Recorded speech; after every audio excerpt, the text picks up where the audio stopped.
ప్రభుత్వం అన్న పేరుతో బొమ్మనహాల్ మండలం నేమకల్లులో పెన్షన్ల పంపిణీ చేసేందుకు నిర్వహించిన సీఎం చంద్రబాబు పర్యటన రాయదుర్గం నియోజకవర్గ సమగ్రాభివృద్ధికి దోహదం చేసిందని ప్రభుత్వ విప్ కాలువ శ్రీనివాసులు పేర్కొన్నారు. అనంతపురం జిల్లా రాయదుర్గంలో నివాసంలో ప్రభుత్వ విప్ కాలువ మీడియాతో మాట్లాడారు.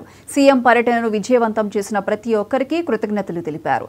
పగడ్బందీగా బందోబస్తు నిర్వహించిన పోలీసులను అభినందించారు. ముఖ్యమంత్రి రాకతో నియోజకవర్గానికి అనంతపురం జిల్లాకు ప్రయోజనాలు కలిగాయన్నారు. అనంతపురం జిల్లాకు అత్యంత అవసరమైన హాంద్రినీవా తొలిదశ పనుల పూర్తికి స్పష్టమైన హామీ ఇచ్చారు. మల్యాల నుంచి జీడిపల్లి వరకు కాలువ విస్తరిస్తామని ప్రకటించారు. రాయదుర్గం, కళ్యాణదుర్గం ప్రాంతాలకు అత్యంత ప్రాముఖ్యత కలిగిన జీడిపల్లి బైరవాడి తిప్ప ప్రాజెక్టుకు కృష్ణా జలాలు తరలించే కార్యక్రమాన్ని పూర్తి చేసే విధంగా చర్యలు తీసుకుంటామని చెప్పినట్లు కాలువ శ్రీనివాసులు పేర్కొన్నారు. అనంతపురం జిల్లాకు అనేక రకాల ప్రయోజనాలు కలగనున్నాయి. ఆయన స్పష్టంగా పలు అంశాలపైన హామీలు ఇచ్చారు. ఒకటి, అనంతపురం జిల్లాకు అత్యంత అవసరమైన హంద్రీనీవా తొలిదశ విస్తరణ కార్యక్రమం.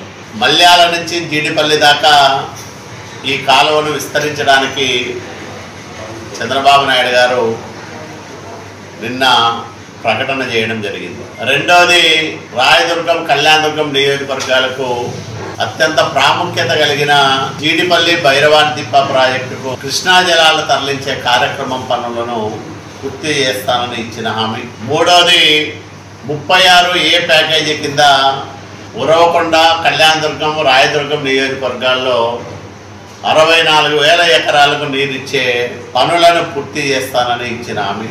ఇందులో దాదాపు 24,500 ఎకరాల కొత్త ఆయకట్టు రాయదుర్గం రూరల్, కనేకల్లు, కొంత భూపు సముద్రం దగ్గర వచ్చే అవకాశం. వీటన్నిటితో పాటు తుంగభద్ర ఎగువ కాలువ ఆధునీకరణ పనులు అర్ధాంతరంగా ఆగిపోయినాయి. వాటికి మరో 600 కోట్ల రూపాయలు అవసరమవుతుంది. ఆ నిధులను మంజూరు చేయమని అడిగితే వాటిని